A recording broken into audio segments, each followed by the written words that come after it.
One. Hey, welcome back. Welcome back. We are back with another one this week. It's your man, Eddie.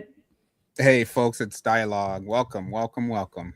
Welcome. We got another live for you guys. Inside of live, we have our first guest here. We're gonna be doing some, discussion, debate, and all that good stuff.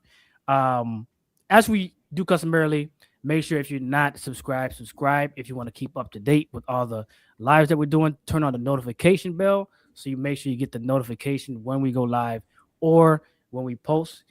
And let's hop straight into it. So to start off, this is how it's gonna be broken down. We're gonna give our guests here a couple of minutes just to kind of share with us how he came, like where he came from to where he is now, as far as his background in Christianity and things of that nature, to being an atheist today, and how we're going to break down the discussion.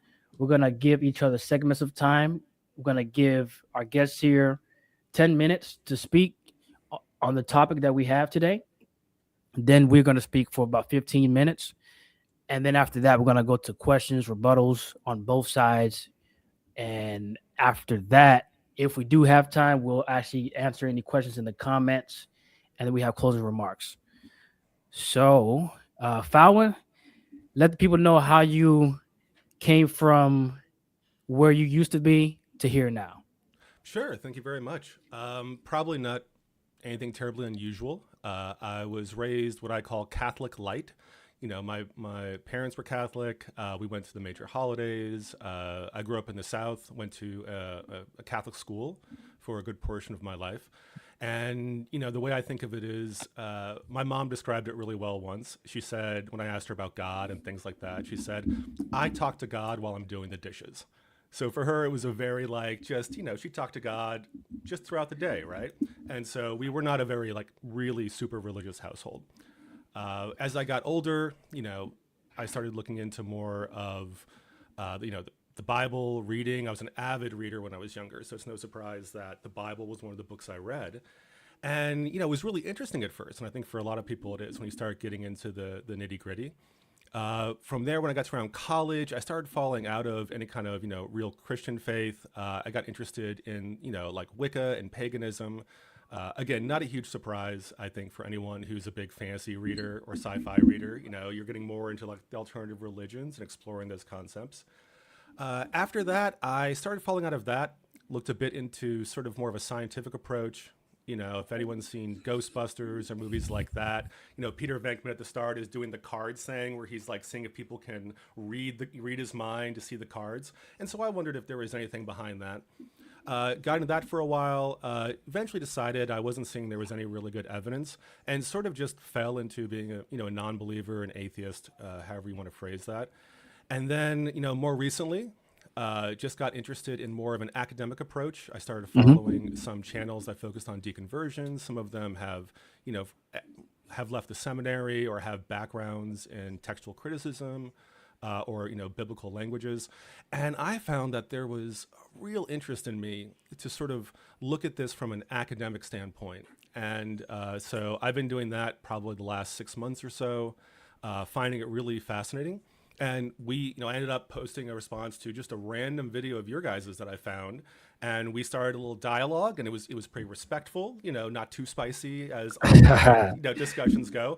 And you were kind enough to invite me on to maybe talk a bit more about some of the things I've learned or discovered, and to get a chance to answer some of your questions as someone kind of on the opposite fence of Christianity. So that's a quick summary of where Summary. I am. Yeah.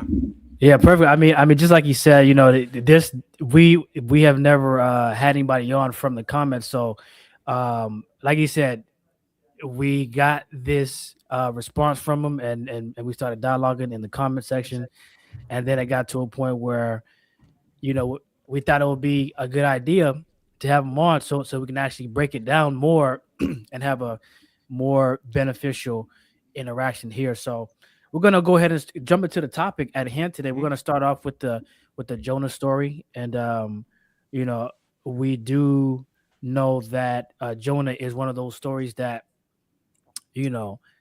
really, really is an unusual thing. Like somebody gets swallowed by a whale and then survives for 3 days and then also gets spewed out, onto a different land. So to have that whole thing happen is a very, what I would call like a miraculous thing. Hmm. But we're gonna hop straight into it, and Fallon is gonna start us off with his side of the Jonah story and what he wants to say about it. Sure. And so I'm going to try to do a quick thing so we don't get bogged down too much. We have time to go back and forth. But I got really quick. I'm not a biblical scholar. I have no training, obviously, in this. Like I said, I just started the last 6 months. So if there's anyone out there who has, a great deal of knowledge about the Bible and biblical Hebrew, no doubt you can correct me on these things. But All right. when, Sorry. Give me 1 second. Let me set the sure. timer because we're actually gonna try to have the time precise. Yeah. Okay, ready? Let me show the camera that I actually have a timer up here. Awesome. Okay, 10 minutes is on the clock. All right, you can go ahead.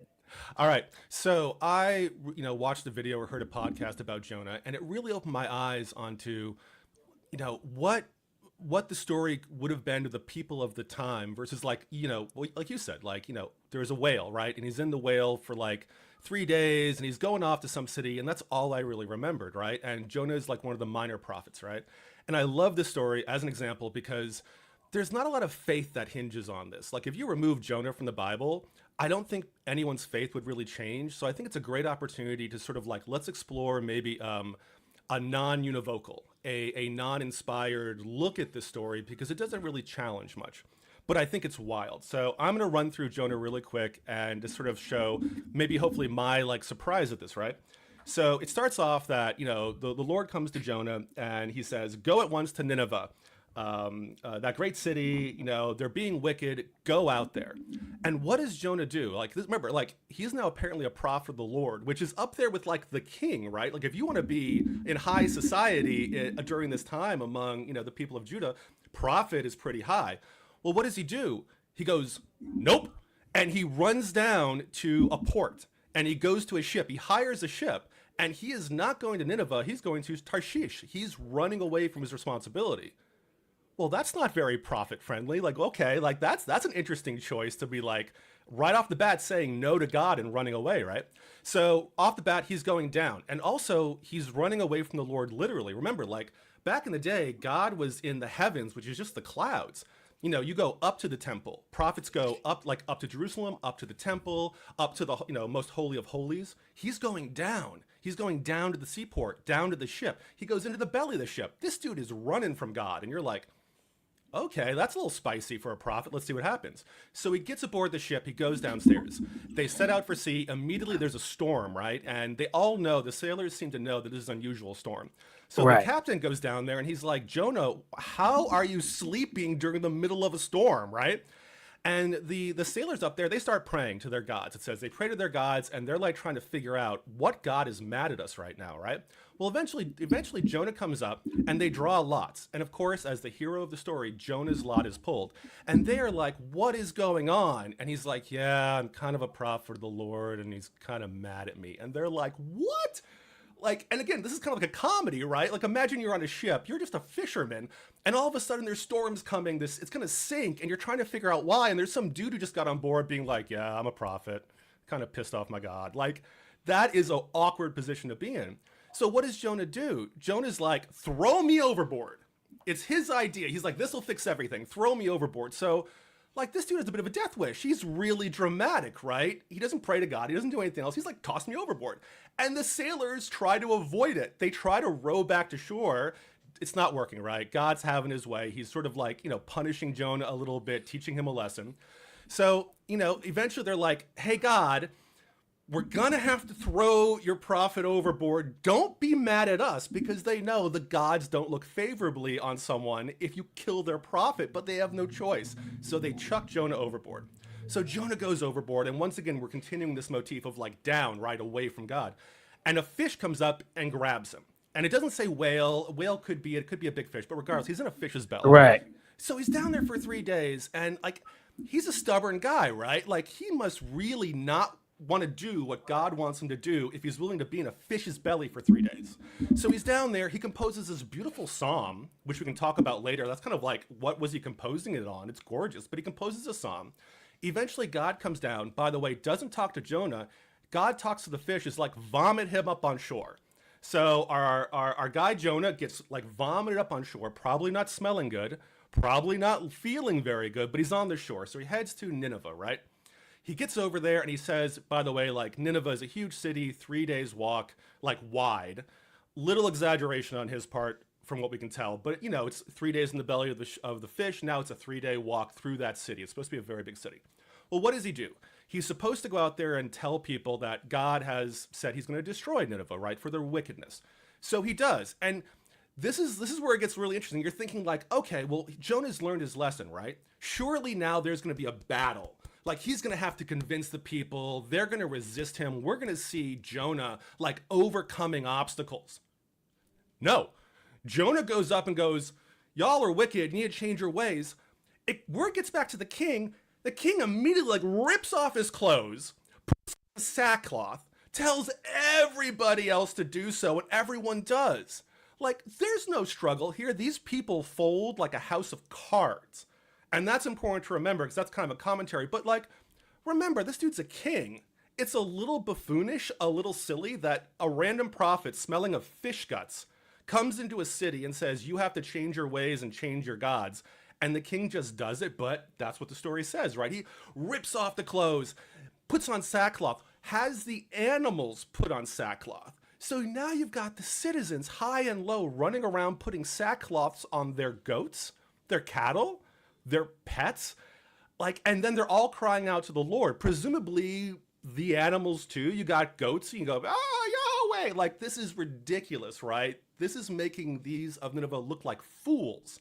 Because again, Jonah didn't have to really struggle at all. He just said, change your ways. And they did like that.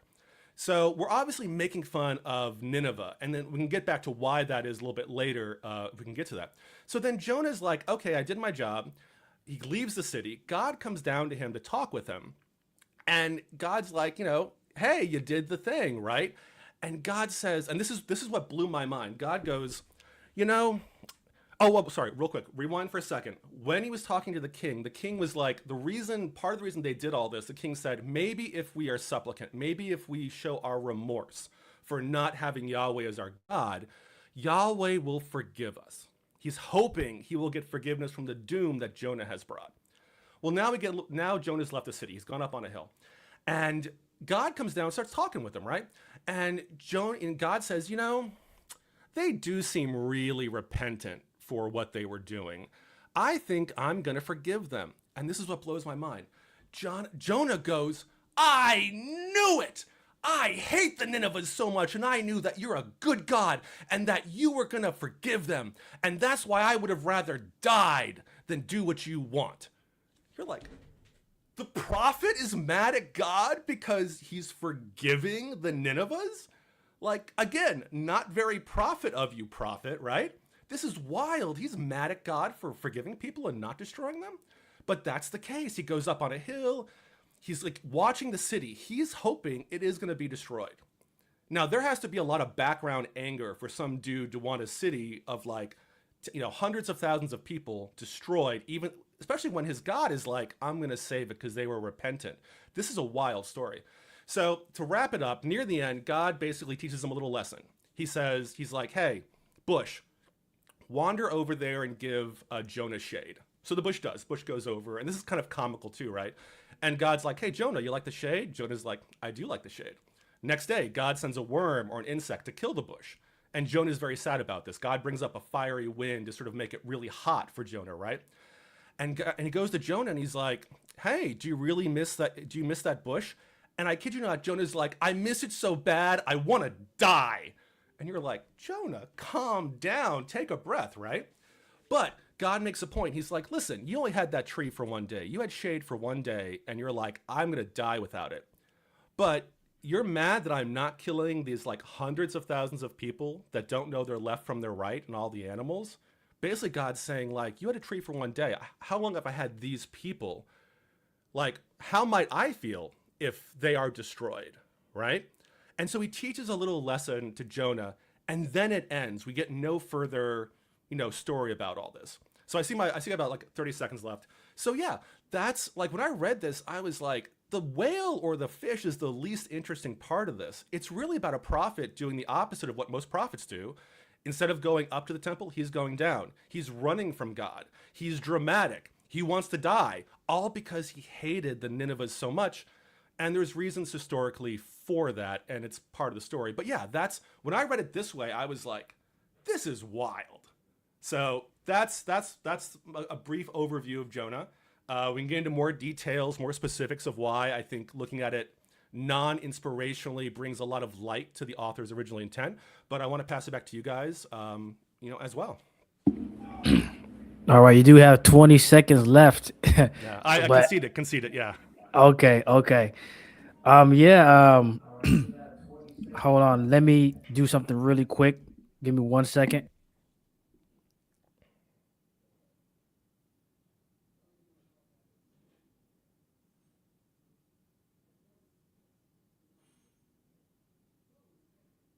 Okay. Oh, timer just went off. All right. So dialogue. You want to start us off here because I see you writing and jotting down. Yeah, sure. I can start. Just jump in whenever. Yeah. We're Yeah. we're so in this segment we're gonna share the 15 minutes, instead of splitting. So we'll be going back and forth off of each other. Timer is gonna start now. Cool. All right. So it's very interesting to hear how you are taking literal and practical meaning out of the story of Jonah and the big fish. And it is very interesting because oftentimes God uses wisdom regardless of the people. There was a time in the Bible where God pointed out to Israel, like, hey, look at these people over here. They don't drink. They've taken it upon themselves to basically burden themselves with no alcohol. And that is in a way, culturally speaking, it is a covenantal thing. They hold that with their family and their whole nation, and they pass it down. So it's something they follow very strictly. And in that scenario, God is saying, look at these people. They don't even follow me, but they're able to pass down such a thing onto themselves and hold themselves accountable to it. So what more of you who God is leading? And so oftentimes God will use outside things to show Israel and sometimes prophets how foolish they're being, how for lack of a better term, they're taking God for granted. So it's interesting that you also pointed out that Nineveh repented just like that in less than a day, Yeah. whereas God Yeah. gave them 40 days. That begs the question, what experience does Nineveh have with God? Yeah, they have Or- something. Or the people of Israel, which when you read the Bible in the context before Jonah, you see that God is doing a lot in the land through Israel. Nations are being conquered, and people of that nation. I mean, we know of Muslims, and Muslims don't just exist in the United States. Their main place is in the Middle East. But we in the United States know of them. And you'll say social media, and I'll say, well, social media back in their day was not as efficient, but over a couple of years, people are going to hear of a nation conquering other nations around them undisputably. They're going out and they're just doing whatever they want to do and taking whatever they want to take. So it doesn't surprise me that Nineveh knew who they were.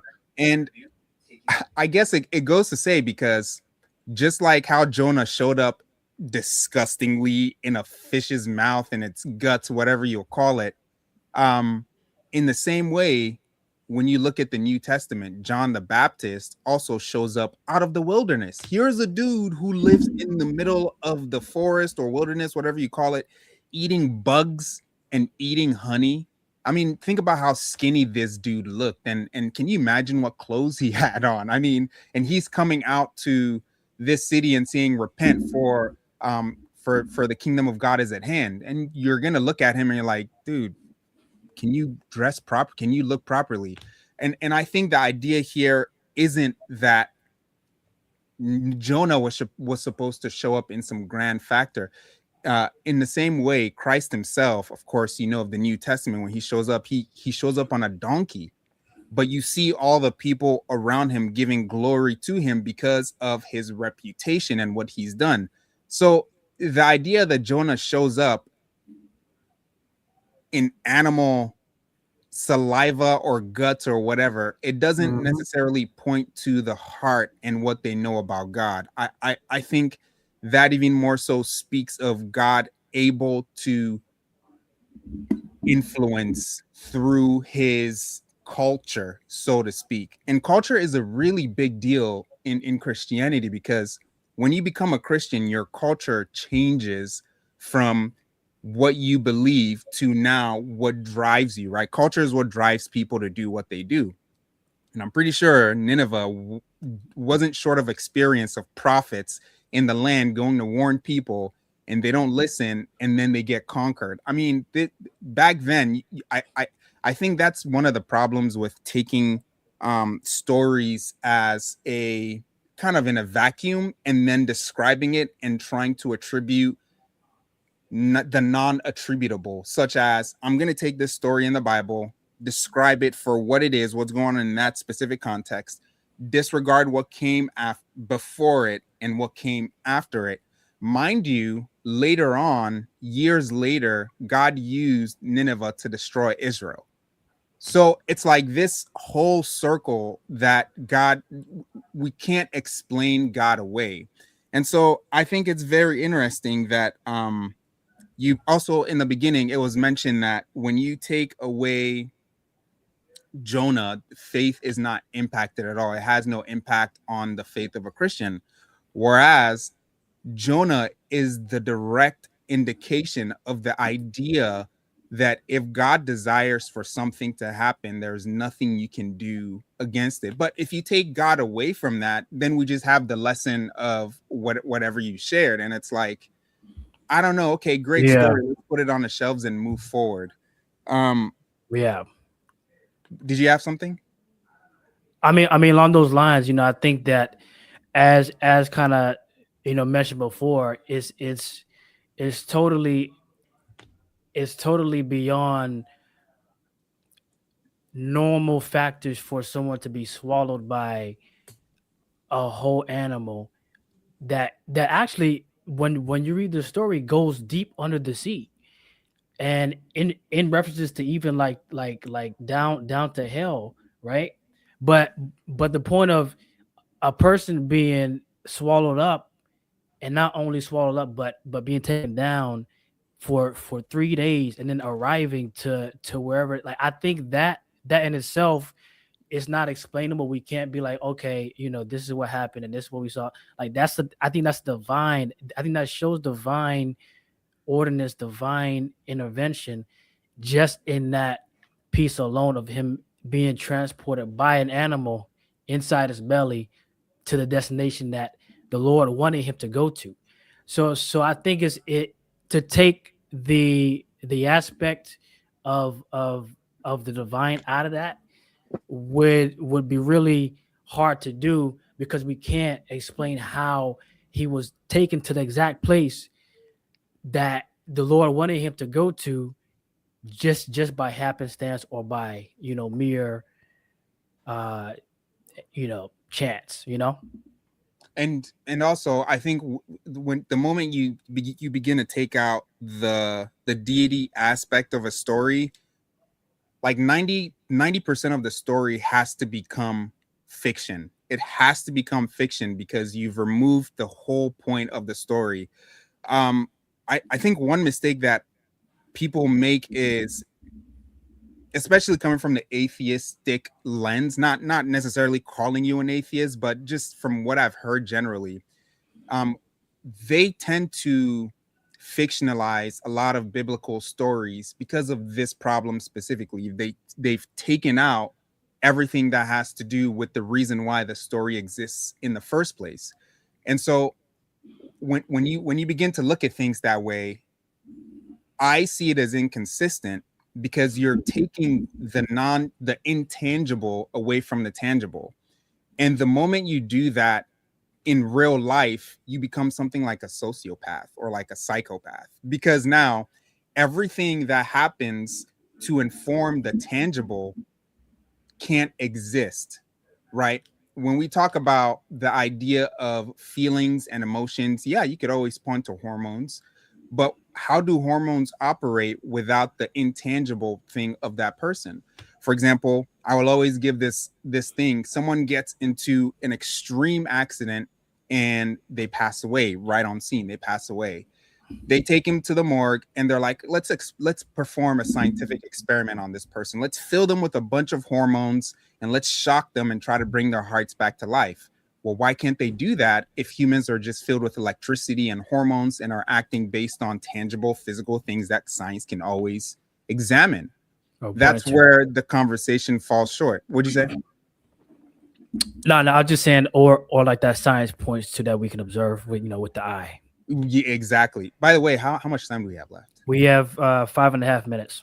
5.5 minutes. Okay. All right. So the moment they start the heart with electricity, they pump the body full of hormones, and they sit the person down, nothing happens because something intangible has left the tangible. And the idea that only hormones and the physical things inform the way humans move is actually a little bit lackluster, because if that were the case, then we can say that someone who passes away still has to be able to perform and feel the same things. We can pump someone full of hormones that would cause them to be depressed or anxious or happy, but none of that would take effect without the brain actually coming to life because of an intangible, and that's something science cannot explain. Therefore, science has to extract that out of the scenario, right? The point of science is to be able to explain the world around us. And when science cannot explain, what has to be done, they have to theorize, they have to make up explanations for things that, frankly speaking, they have no idea. And you'll say, well, how does science know that? And they'll say science doesn't know, but maybe one day we'll learn, because science isn't about explaining the beginning of things. Science looks at how things are operating and has to be able to test it over and over to get the same results, to be able to explain and say, this is what science sees and this is what's factual. So without the intangible, you have to be left with a bunch of stories that just speaks to lessons and cultural things. So it's completely understandable the perspective you're coming from. I don't knock it. But again, like I said, when you take away the emotions, when you take away the idea of love, when you take away the idea of loyalty, commitment, covenantal relationships such as marriage, you strip away pretty much all of the thing that the thing is. And what happens when you're with a woman who, her loyalty to you is based on how she feels every day, right? That wouldn't be something that you would consider consistent. In the same way, when you take away the intangibleness of God that was tangible in the culture of the Israelites back in the day, you literally strip away a lot of the things that they do. What would you do if you walked into a city that a bunch of people were just burning cows and burning fat and just having the smoke rise up, and they were praying and all of this stuff? You'd be like, what a bunch of insane people. What are they doing? Why are they doing this in front of this golden thing? And that's exactly what happens when you strip that away. So it's fair, I think, to say that there is a story or a lesson behind Jonah, which I completely agree with. I would actually sit down with you and we'll talk back and forth, and I'd listen to some of the wisdom that you've gleaned from this, because wisdom is wisdom. Wisdom doesn't care if you're atheist or Christian, right? But the idea that you gain wisdom without God, I think, speaks to how God operates in the world to be able to give wisdom. We attribute wisdom to Christ.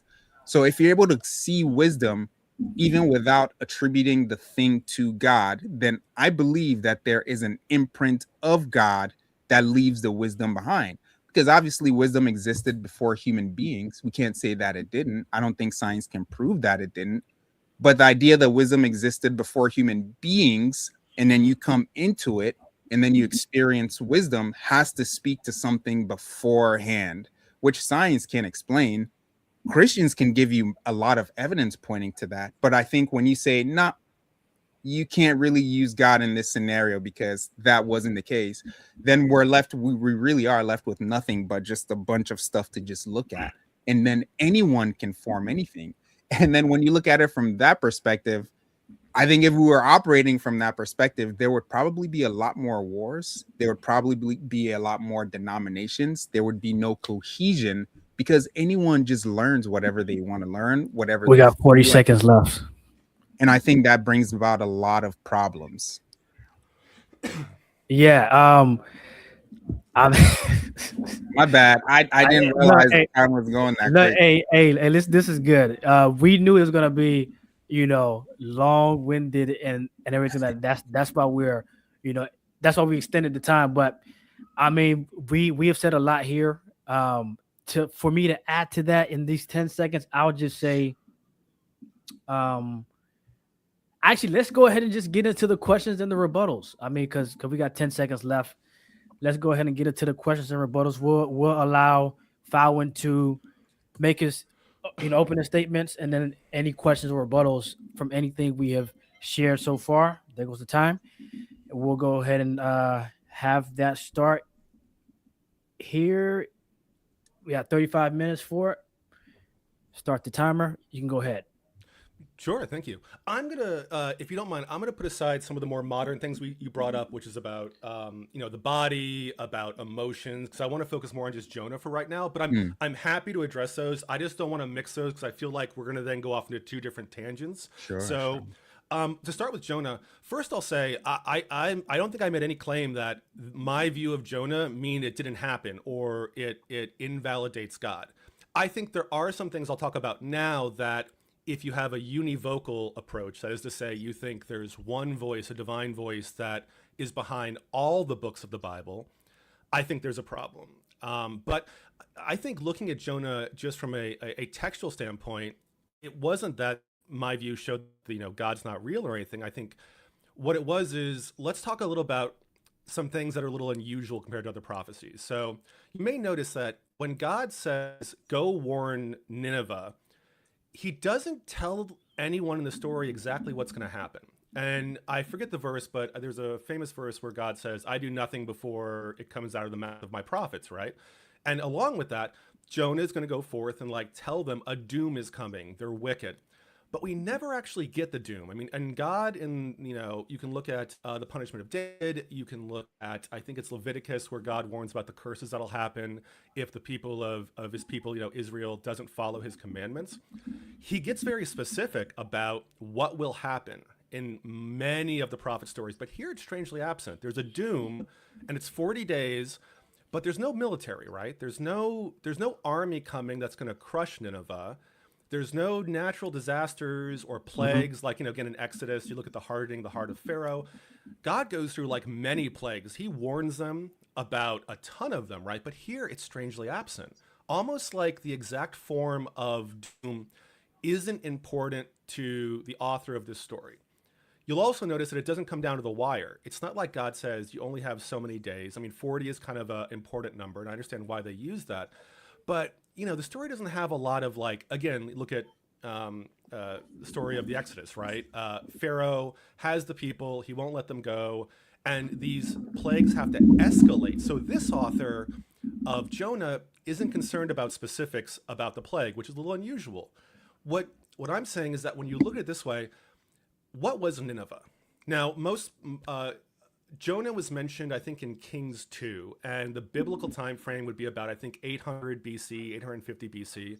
From my reading, scholars put the writing of Jonah, closer to 350 BC to 500. So they think it's not, whoever wrote this, it wasn't the Jonah of that court and of that time. And there's a couple reasons they think so, and I think this is fascinating.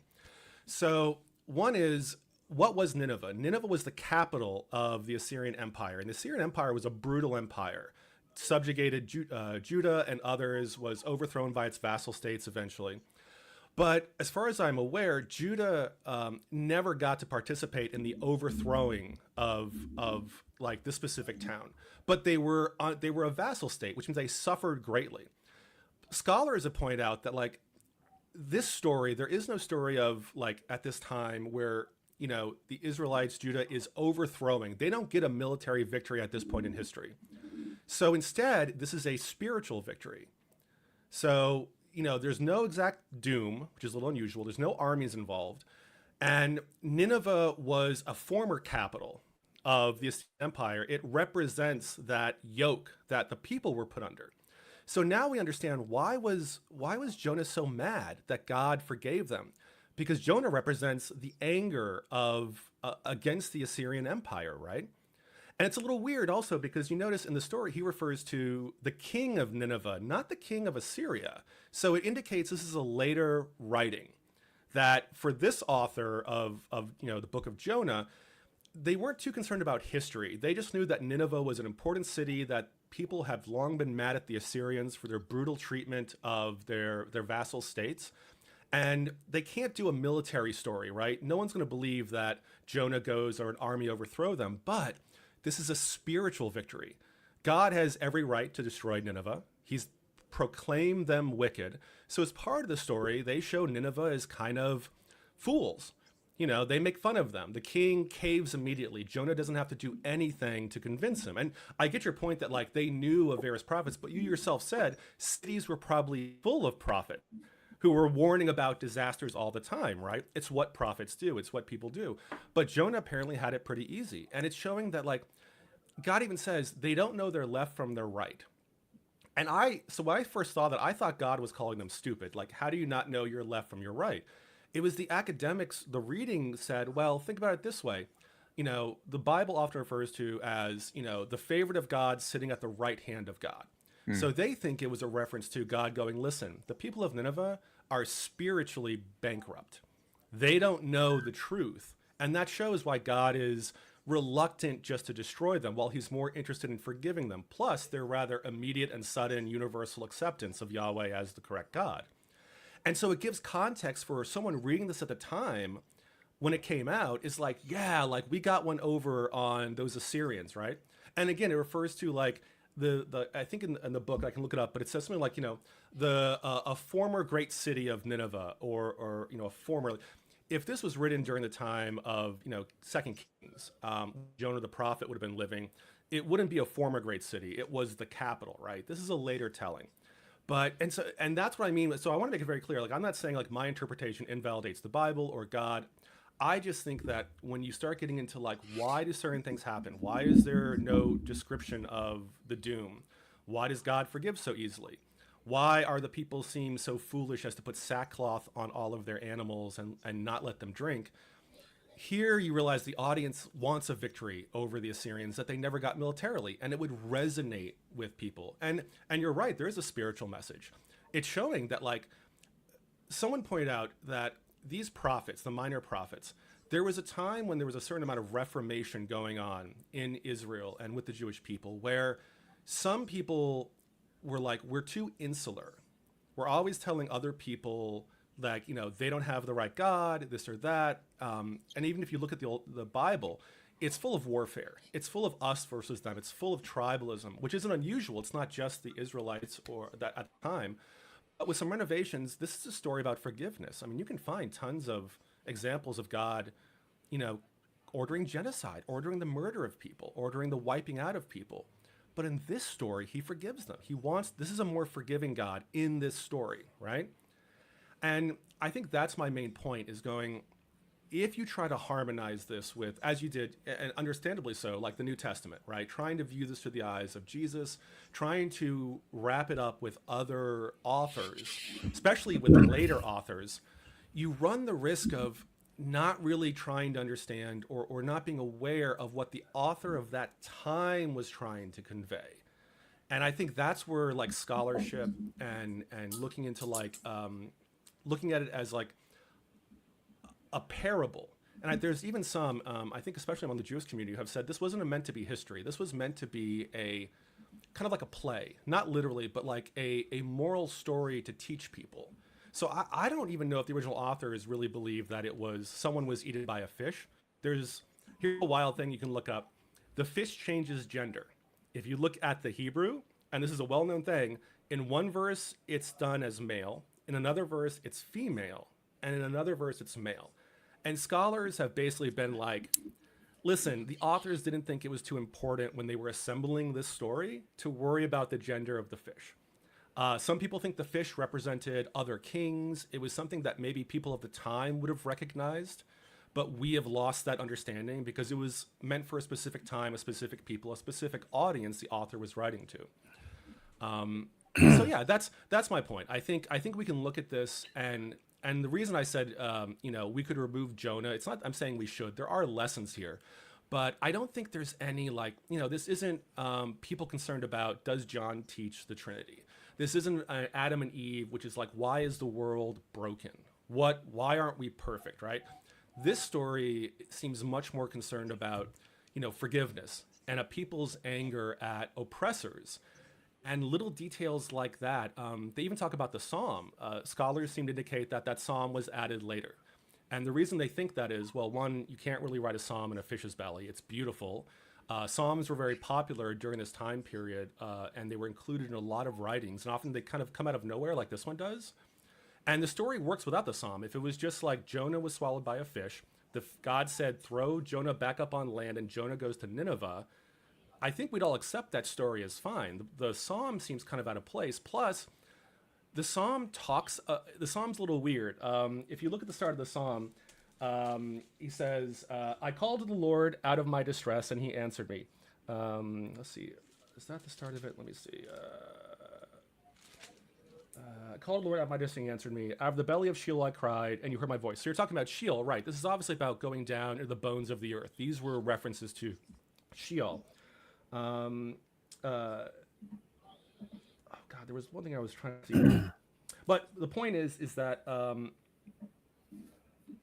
Jonah, God was not responsible for Jonah being in the water. If you may remember the story, Jonah volunteered to be thrown off the boat, right? Right. Whereas many translations of, and I'll see if I can find it in a second, but like talk about like, I'm down here in the fish because God, you put me here. It wasn't. Jonah threw himself over. And also Jonah doesn't get more repentant.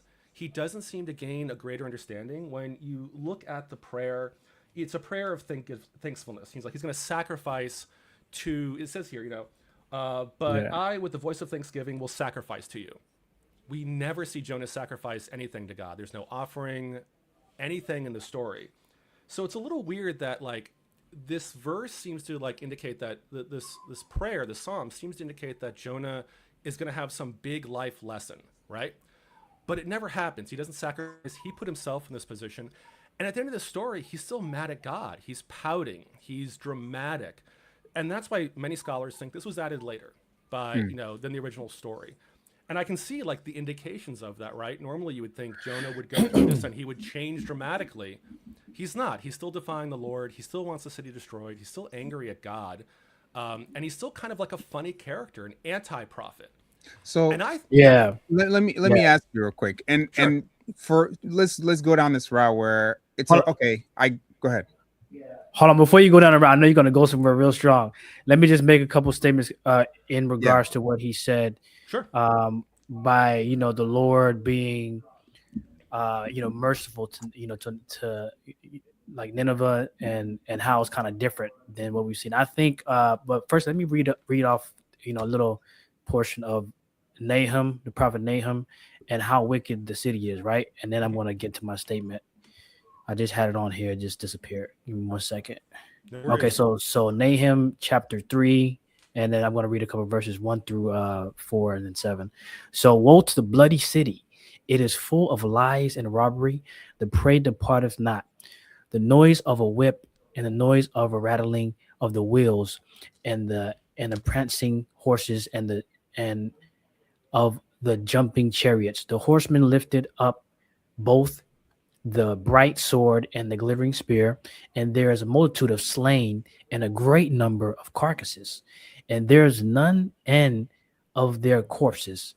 They stumble upon their corpses, because of the multitude of the whoredoms of the well-favored harlot, the mistress of witchcraft, that selleth nations through her whoredoms, and families through her witchcrafts.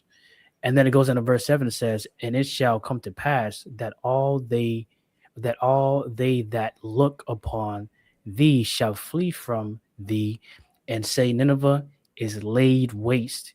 Who will bemoan her? Like, who will feel sorry? Because they've done all these, crazy things, right? When shall I seek comforters for thee? So I I read that just to show, like, kind of like the the level of wickedness, disobedience, and Yeah. how crazy the city is, right? But And I why think, would now you understand why Jonah would be mad? Imagine you have yeah, that city and yeah, God's like, I'm going to forgive him. Jonah's like, the hell you say? Like, that's what I mean. It's a great story because it yeah, represents the people's anger towards the city of Nineveh and Assyria. yeah, and to that point of, you know the story kind of leaving out a lot of great detail. I think the reason for that, as we know, the Israelites, we see a lot of detail when it comes to their obedience, disobedience, going back and forth with God, Hmm. bringing paganism in there, doing this, that, because those are the Lord's people, first off. So we know that there's an importance and a significance to that. So I don't think here we're we're necessarily needing a whole bunch of detail, because Hmm.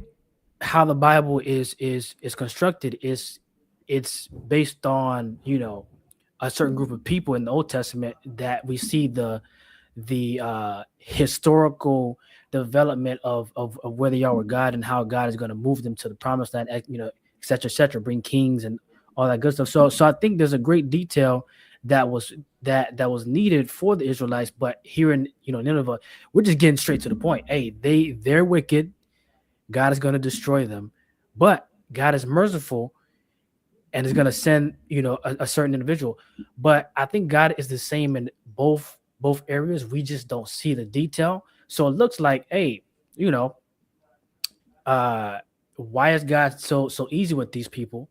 But it could have well been the part that we're missing, may have been a multiple reoccurrence of them doing things and getting warnings, like how he said prophets are sent out constantly to warn the people, that are essentially storing up wrath for God to doom them.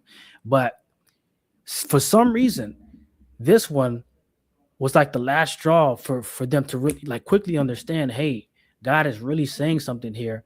So I guess my whole point is just that we're missing the details, because I don't think we need to focus on them, necessarily, when it comes to God talking about the people that he's gonna bring, essentially the savior through. And as he promised Abraham, you know many sons like sand of the sea. So there's a reason, why there's not as much detail. And we see this throughout the Bible in many different areas, where it seems like, hey, the story is just skipping parts, but just getting to the certain details. We can see, if you read through the story of Genesis, Exodus, Leviticus, that those particular stories that seem shortcutted are like that, only to get to the main points that we need to understand, to see the movement of God, essentially, and to see how the story really brings the substance to, essentially, God, and how everything is being used for the glory of Christ and what He's done for us. But go ahead, D. And Well, did you have anything to say to that before? Oh yeah, I no, I mean I agree with you. I think you're right. I think there is context, but like when I heard this story, like when we talked initially, we were like, oh yeah, Jonah the whale, right?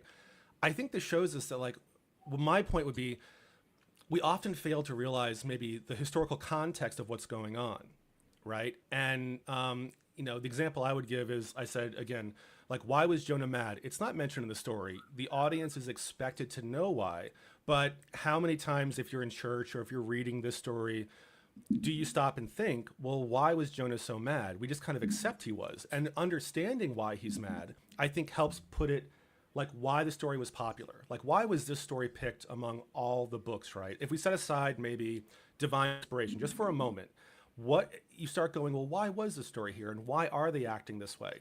And I think that has value. I don't think it needs to override scripture. I don't think you need to say it's not inspired, but there's deeper meaning here that I think is just more people should look into. Would be my main point. Um, Yeah. I do want to get into one issue, but I want to give you time to talk. Is why I think it's also problematic if we look at this as inspired scripture. But I don't want to jump on that grenade until you guys finish what you have Yeah. to say. Okay. Yeah. So Yeah, we'll we get have there. 16 minutes, by the way. 16 minutes. All right. Mhm. I do want to say vastly that most Christians do not understand the culture that informs their worldview. And so you as and some atheists, like more than none, I'll give them a lot of credit. They study the thing that we claim informs our worldview and informs our eternal life. Yeah. You guys tend to study it more than us because two sides to it. One, you're looking at it to find the inconsistencies and incongruency in our worldview. But then two, atheists will generally come across stories that are very inspiring and give perspectives and pushback to Christians that sometimes we're like, oh yeah, I guess I see. And the problem there is exactly what you pointed out, the historical context and the nature of how things operated then. So for example, the US bombed Hiroshima in the mid 1900s. And you could look at that and say, yeah, the US attempted genocide on the Japanese. You could take that at face value, or you could say the context of that was war. So you mentioned earlier, like God committed genocide on many nations and stuff like that. And Edwin and I are familiar with this. I'm not sure if you are, but like, can you imagine a nation full of people that were sacrificing their children on altars to gods in order for prosperity and great outcomes in their life? Can you just imagine a nation of those people just doing that over and over again? Story or actual historical context? Like, would it make sense for God to want to wipe them out from the whole entire face of the planet? I Right. think it would be fair if God created them for this purpose, but they've desired a different purpose that's destroying human life. I think that's Yeah. completely fair. So And go ahead. can I just make one comment there? And just like how the Bible refers to, there's nothing new under the sun. We see many examples of things happening in the past that we can reference from Bible stories and such things that people were getting condemned for. We see them happening now, but just a different name attached to it. Particularly the Molech, the sacrificing the children thing. Just quick comment, and we can get back to what Dee is saying. But what it is named now, but essentially the same thing being done, is they used to call it sacrificing the Molech back then. Now it's just abortion. You're murdering a kid, and reasons for that being varies. It's my body. I want my career, so that helps me stay in my career. Whatever the reasoning is, it's all about selfish reasons, and so we see that in the Old Testament as well. Why they did that to Moloch, because they wanted prosperity, etc. So it's essentially the same thing, but packaged differently, and it's sprinkled with different ingredients. But essentially, you're doing what God doesn't want you to do, and you're offering up your kid. You see what I'm saying? So, but do you go ahead and I just want to make that statement real quick. Just to Yeah, I think the packaging is different because people have mastered the idea of politics. So back then, it was a national thing to be accepted as a religious practice to offer your children onto Moloch. That's another But thing. Yeah. yeah, but now they use political means to gain the same thing, and then use practical understanding to supersede the human flourishing. Right. So it's very interesting, but I was going to this point where I was going to say, let's grant that this was just a story that was put in the Bible. I don't think that would take away from anything. Oops. Oh, he may have done that by accident. Yeah, I know. pasting in something in chat and I hit the wrong window. I'm so sorry. I'm back. It's all good. I was saying that when I was pointing to the idea that we could, sure, let's grant that, the story of Noah was added later on and it wasn't actually historically it didn't happen historically. The Jewish people have a knack for telling stories that describe the character of God. Mm-hmm. And I heard a story someone told once from their culture, and I'm gonna butcher the story, but you'll get the idea. They said a man always he was wondering why God, I need so much out of life. Got you. I need so much out of life. I don't have this, I don't have that. So he went to God to pray, and God took away his car. Or man, I'm really butchering the story because I don't think God took away anything. I think what happened was God, he went to God multiple times and said, God, I don't have. And each time he went, let me just say God took away that thing, sent him away. He went to do life. And then he came back and said, God, I don't have this. I don't have. So he came back multiple times to God. And each time God gave him an understanding of the things that you have are the things that you wish for. You just want more than you have because you are taking what you have for granted. And now you'll say, well, okay, sure, that does describe the character of God. God gives us everything we need. God isn't going to take things away just because he's God, just to prove a point. God is loving in that way. But like, they have so many stories like that point to the character of God that when you look at their stories without the Bible, you're like, man, who is this God that they love so much? So when you come to the Bible, I don't think that notion or that sentiment is taken away. Whereas some may believe Jonah did happen, all of that stuff. Cool. Some may say we don't know if Jonah actually did happen. I think that's also fine. But I think the point of the story is what the problem is when you look at the story for the sake of the story, okay, so I'm gonna ask you this. Mm-hmm. When you look at the story of Jonah for the sake of the story of Jonah, what does that do for you? A couple things. One, it's a lot more exciting because I start to realize how wild the story is compared to Prophets of the Day. I think it shows that I like the anger towards God bit because it shows a very human relationship, right? It's a very flawed person. This isn't a prophet that is like has a lot going on in their favor. They're running from God. It shows the foolishness of running from your responsibilities. That's a universal thing. I think we can all, sympathize with. You also look at the relationship with God, and we'll talk about this in a second maybe, but I love this God because in this version, it's a merciful God, which I think we need more view of that. But two, he can be angry with God, and God's trying to almost tease out from Jonah, like, why you're angry, right? Why are you doing this? He's trying to teach him a moral lesson. And I think that's really fun to stop and think about. Like, why are we angry at the things we do? Like, why are we angry at our neighbors? Why are we angry at the nation over there, the other? It also shows like propaganda. I mean, you yourself have mentioned that a book says Nineveh, Assyrians are sacrificing people and children all day long. I have no idea if that's historically accurate. Is that propaganda? And how often do we believe propaganda from our leaders that tell us this other nation is horrible? I mean, look at North Korea. How many things do the North Koreans say about the evils of America? How many things have we said about the evils of the USSR? How many people, say things about the evil of the United States? So it brings up this thing of like, wait a second, maybe we need to stop and go, if God is okay forgiving them, I got to assume that the view that they're sitting there sacrificing like children and animals and each other all day long, a good loving God isn't going to like necessarily forgive them overnight.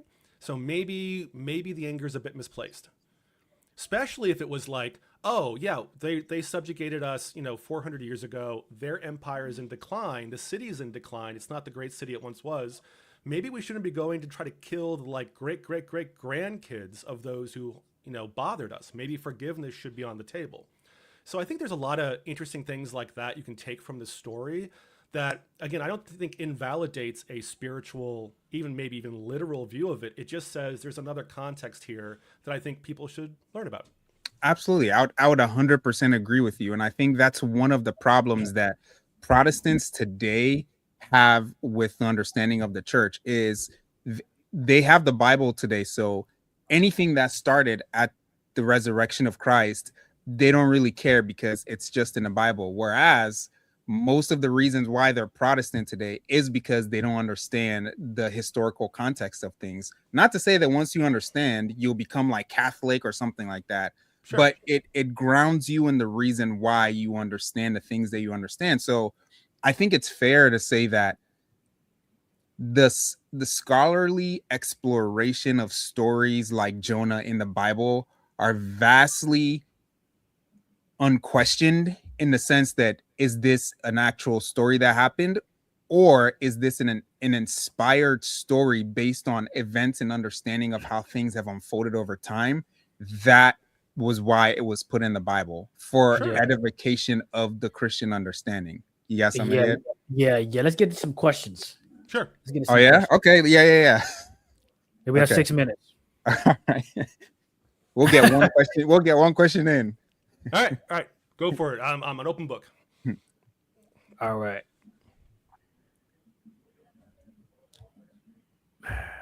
Did you have a question, D? Yeah. So I guess this question more so comes from your, because in the comments, you mentioned you were atheist. Am I getting that right? Yeah. I'm currently, I would define myself as an atheist. Okay, so a question to just blow all the fish out the water, no pun intended, is Oh. if Christ himself, if he showed himself to you today, would you believe it's him? It's one of those things, like, you gotta tell me, like, is it a dream? Is it a guy at my door? But no, like, I'm not gonna nitpick your question, right? No, if I had a religious experience, right, where I had a vision or some dude knocked on my door, I have no problem saying I would convert, right? I think most atheists at best would say, if they're honest, I mean, and I think most of them would say, I might still have questions, right? Because we know there's tricksters. Even within Christianity, my understanding is Christians are like, there's the devil, there's false prophets. So if there's false prophets doing fake miracles, you got to be a little careful about who claims to be Jesus, right? But if you're saying authentically with 100% no doubt in my mind, sure, I'd be Christian, right? Like, that would be fine. Okay, so I think this then would be a fair question to ask. Is, you're saying you would believe it's Christ, which I would say that makes you exceptionally special. Like, it makes you like a small percentage of people. Yeah. Well, Definitely. I'll push back a little bit. Like, I took your question as you said, and correct me if I'm wrong, you said, if Jesus Christ came to you and said, I'm Jesus Christ, will you follow me? So I'm assuming that we're all in agreement that I have 100% perfect knowledge that this is Jesus Christ. My pushback would be, in my life, I've gone through experiences that seem very similar to what Christians talk about the Holy Spirit. I have felt like, presence on me where your scalp is tingling and you're getting shivers up your spine. I've had dreams that seem to come true a couple days later, even if they weren't really about anything important. Right. But also, when I was like Wiccan, I would do spells, which is a form of prayer and a form of energy use. But then things seemed to happen a couple days later that responded to that.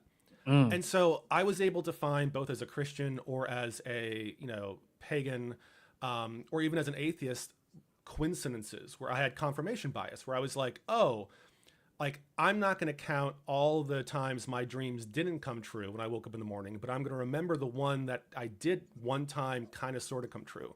So I would say I've had experiences. It's just that over time I've come to believe or accept that they are more coincidental and more of my confirmation bias. And I think that's the problem with it, because when you look at the context of the Bible and how things are explained, there are practical things that has to happen. There are things that you have to accept for yourself, but nowhere in the Bible does it say you have to have this kind of experience to be a Christian, right? So like when I talk to an atheist and they're like, I don't believe in the Bible, I don't believe there is a God.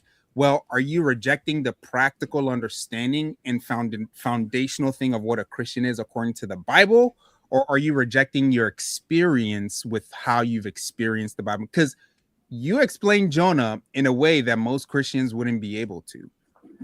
Yeah, yeah. You explained it. You didn't sound like you didn't really sound like someone who would consider himself an atheist as you explained it, Hmm. because you were just telling the summary of the story, but the way that you added your points together, it didn't sound like you were fighting it. No, no. Yeah. I think that's probably my main thing is like basically you're quite right. Many atheists and from their side of things, I think as an atheist, you do go through a period of grieving. I think if you talk to Christians that deconvert, that become atheists, I think you'll find a very similar pattern, which is it's a long period of struggle. And then you go kind of like the loss of a relationship because it is a loss. Even if let's hypothetically, even let's say God is not real, just for the sake of this one conversation. Even if it's not real, you've believed it with your whole heart. You've had your community tell you God is real. You've had experiences you thought God was real. You may have based, like many people, become pastors. That it changes the course of their lives, this belief in God. If you come to accept it's not true, you do go through a period of, I think, depression, of loss, also then followed by anger. You know, you may start to go, listen, I've looked into it, and the theology that was taught to me doesn't seem to be backed up by the actual Bible verses, or the claims made by, people in my community about healings or how God moved them. When I really look at it, doesn't seem very miraculous. And there's a sense of betrayal and anger. And I know I went through that. I was an angry atheist for a long time. It's also one of those things where there's a sense of betrayal from like your community. If Okay. you ask many people like, hey, New Testament authors, right? Did they know Jesus? And the scholarship is like, no, they were written 30 to 40 years after Jesus died. They are anonymous by the writings. And you start going, well, wait a second. I was never told that. I Okay. was One never given second. that. Yeah. So, We yeah, we we ran out of time, but we can sure. add another 10 minutes because I don't see any specific questions in the comments, so we can go ahead and use this to continue. Yeah, so I won't go on too long, but you're right. Many atheists are very angry, and I think rightfully so. I think, like anything else, if you feel like you were not given certain information because maybe it was challenging to the faith, and later you find out, I wish I would have had that because now I'm being blindsided by it. If I go to seminary, if I go to college, and I get more academic views or other views, it didn't even. It's like you didn't prepare me for this because maybe it was challenging. Maybe you didn't want me to think about some problems with on this side of the fence. So yeah, you're not wrong. Yeah. And my view is to be like, I like looking at these stories now going, what's the academic? What's the purpose of these stories, even from a view within the faith? Because you get a lot more out of it. And we can talk about one, I think, contradiction if you want to in this verse that I think is relevant, but I want to make sure you want to move on to Yeah, that topic. and I'm sure you have read. There's many great principles that anybody can benefit from Oh, sure. that are in the Bible. But I did want to ask you because you mentioned that you were once an angry atheist. Hmm. What were you angry about when you were angry? Oh, And so and yeah. and then was that like the beginning of you transitioning to being an atheist? Sure. So I think the anger comes from there's in any community, Christianity or computer science or whatever it is, any community, there's certain mantras that come about, right? Like, like what's one what I could use for like from an atheist viewpoint, like if someone says, "Oh, the Bible is completely made up," well, that's not true. There are historical elements. There are authors, like there's scholarship on this. It's not just made up, right? But that's something you may hear in some atheist circles. In some Christian circles, you may hear like there's no contradictions in the Bible. It's all inspired by God, and there's no you may find out later that actually academics are aware of many contradictions because authors have individual voices. So whenever you find out that the mantras you've been given your whole life turn out to not be true and not represent the best like academic or even religious understanding, you feel upset. You feel like you were denied information, and that breeds anger. I think so. Yeah. So I think that's where that comes from initially is like, wait a second, you should have told me this ahead of time. Like, I'm an adult. I've been repeating these mantras and they were wrong, and that makes you angry. Yeah, for Okay. sure. And I recently myself had a similar experience, and where it comes down to is the maturity of the person who says they believe in Christianity. You know what I'm saying? Mhm. So, like in some senses, I feel like because there has been such a split in the church and the denominations, you have a lot of people who are teaching things that aren't necessarily the full picture of the whole thing. So, like, you social media nowadays, your child who's been a Christian since you've raised them goes to Mhm. college and someone asks them, well, if God is real, why is there evil in the earth? And they struggle to answer the question, so they begin to deconstruct Yeah. their experience. But the problem is they didn't take the time now to go look at scholarly explanations and decades and centuries of explanations from people who've studied this and spent their lives on these kind of questions. And so they deconstruct because the the the explosiveness of the experience of your faith being questioned by someone who says your God doesn't exist is so volatile because of your Mhm. upbringing. You weren't pushed, you weren't taught.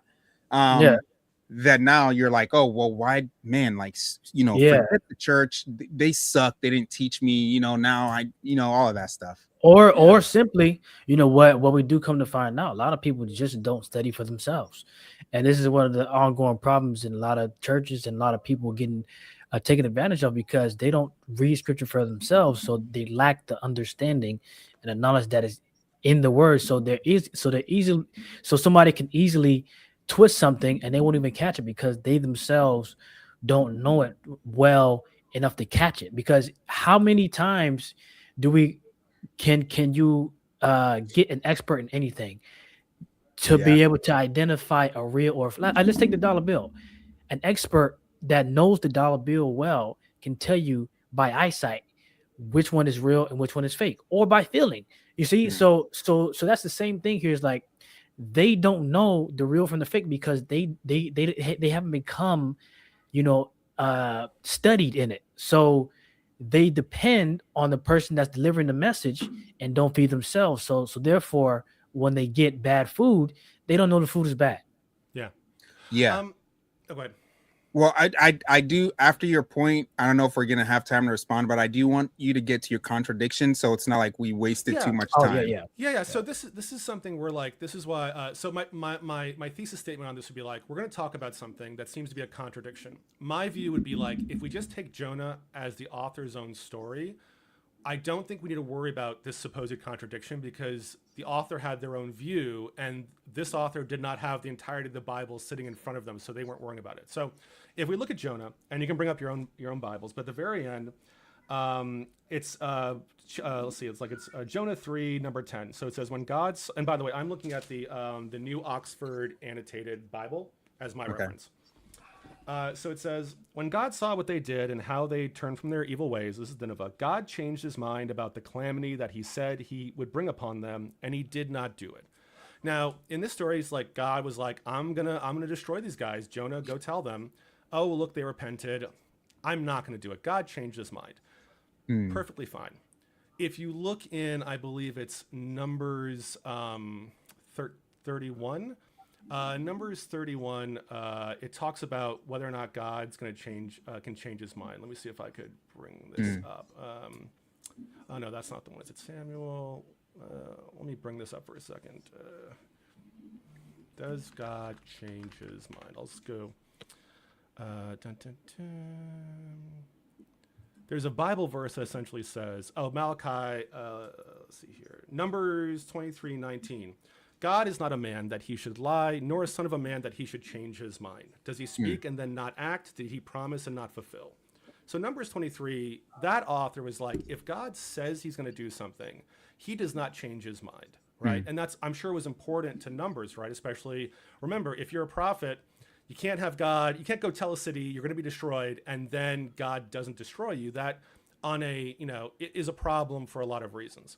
So, in my earlier days, I'd be like, look, this is a contradiction.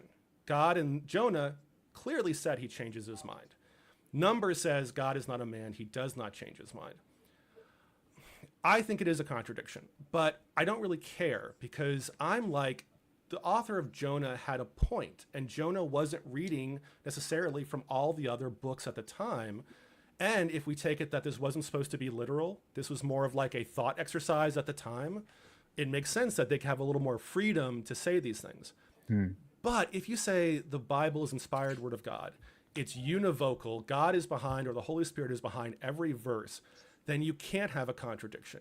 And what I would say is, what I've seen Christians do is go, because there can't be a contradiction, they now have to spend time and energy going into Jonah, trying to look at the Greek, trying to look at the Hebrew, trying to find an apologist somewhere that will say, oh, God wasn't really changing his mind. He knew all along that he was going to forgive them.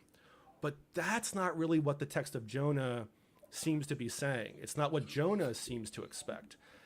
And this is where I think, like, why I say sometimes let the author speak for themselves, because that this is what an atheist would bring up. You know, there's a contradiction here, and we'd argue back this for like an hour. I don't think we'd convince anyone. I think looking at Jonah more like what was the audience intent, well, is much healthier. So that's one of the things I like to compare from. Either I can argue with you guys about, is this a contradiction? But then I'm comparing one author to another author, and I'm like, look, is that really helpful or not? Yeah, we have 1 minute. Yeah. Do you have any initial thoughts? Because I can go if you don't. Yeah, for sure. So the idea here is, if God has decided to destroy Nineveh, then why would he send Jonah out? Right. Which then I don't think. Oh, no. I know he would still send Jonah because Jonah is his prophet. He doesn't do anything before his prophet speaks. So Jonah would have to go out and warn them before God did it. I accept that Jonah was sent either way. If the city was destroyed, he probably would have still sent Jonah to warn them, right? Or to tell them of the coming doom. That's biblical. I get that. Yeah. So what's the point of a warning if he's already decided to destroy them? Sure. I mean, it could be proclamation. I mean, sometimes the prophets are like, listen, you are going to get screwed over, and I'm telling you how. Like Egypt, right? Like they told him what was coming, and it did come. You know, the hardening of the heart and Pharaoh. So there are cases where God's like, if you don't let us go, you're going to be destroyed. But when he hardened his heart, there was no chance that this was not going to happen because it glorified God. That was part of why God hardened his heart. He wanted to show the world his power. So, you know, I could see Jonah going there even if God intended to destroy it. But it says clearly God changed his mind because he was moved by the people, which I'm okay with. Like, but if you think God is all knowing, God can't learn anything, God knew the future, you fall down a rabbit hole of trying to be like, it can't mean God changed his mind because God can't change his mind. Right. Okay. And like, yeah. And my remark to that, and then D, you do your remark, and then we got to move on to the closing because we ran out of time. But as we see with the Israelites over and over, Deuteronomy, Ezekiel, especially Ezekiel, you see a pattern of God's grace and mercy, but also God's pruning of the people that won't repent or that won't obey. For basically, I'm saying that there are people within the Israelites camp that willingly disobeyed God and wouldn't repent and turn to God. They were cut off, but the ones who did obey, they were saved and not cut off or killed. So I would just say that if they didn't repent, then they will be like the ones who did, see their doom. So there is a condition. If you come to repentance, God will then forgive, because then there's a sacrifice for sin that he did at the time. So I would definitely expand on the many instances where God shows us the people of Israel going their own way, but then some repenting, and then some who didn't, they were shown to be cut off. D, your last statement on that? Yeah, for sure. It's not really going to be anything that I feel like will provoke you, but I think it'll leave us with the understanding that just as you were excited to learn about the story of Jonah and go down the rabbit hole of scholarlyship, I think it would also be prudent, not just for you, but for us Christians also, to understand that what does it mean for God to change his mind? What does it mean for man to plead to God? So, for example, the prophet, I think it was Elijah, oh man, the crying prophet, where he prayed that there wouldn't be rain for a certain amount of time, and it happened, right? Would we say he changed God's mind? Would we say he made God do a thing? I wouldn't say so, because if God is not changing, and God knows what time is going to bring, well, then how does God ease, or how is God changed to answer a prayer on something that he's already decided on? And I think the back and forth there will not be solved based on opinion. It has to be solved based on, again, like you mentioned, the context, what was intended, and how the story actually unfolds on what God is doing. Because, Right. if God is in control, then what control does he have over this situation? And also, we have to bring in the idea of our will against God's will. If God really has given us the ability to choose and have choice, how does that play into God's mind not being able to change if we pray and he does change something that he's decided on? So it's really, really deep. And unfortunately, No, So even that the last thing D said about the choice, we actually that was one of the topics that we're going to hit, but we'd love to have Fallon back on to have a second stream and go through that that conversation as well, because there's a lot to dig into. And I know we're wrapping up. I wish I could have got to some of your comments earlier about the body thing and bring it back to life, because I had some strong feelings on that, but I wanted to keep it to Jonah. Okay. Right? But I would love to come back and talk more about that. But for sure. Yeah, I think this was a great conversation. I think if anyone takes away a more of a academic interest, regardless of what side of the fence you're on, I think then maybe I helped move the needle a little bit for people looking into some of the scholarship on this. Yeah, and we definitely appreciate you for showing up, and we're going to definitely have to come back and probably get a cut, like another extra 30 minutes, maybe make it a 2-hour stream, so we can really dig into some stuff. But time flies by when you're having a good conversation. Mm-hmm. In the comments, drop your thoughts, guys. Whatever questions you guys have, if you're watching the playback, make sure you drop your comments down below. Subscribe if you're new. Make sure you have the notification bell turned on if you want to keep up with the content that's coming out, and so you don't miss a live stream. Any last remarks, D? No, I think this was great. I think this was an epilogue to something that is really deep and profound. Like, we could go story for story and study each one under the proper context and pretense. And I think we'll come away with lessons that I think benefit anyone, if not a Christian. But, the question I always have is, does atheism really solve the questions that you're angry at Christianity for? And that's a whole nother conversation too. And I think it's fair to say that, Fallon explained his points very well.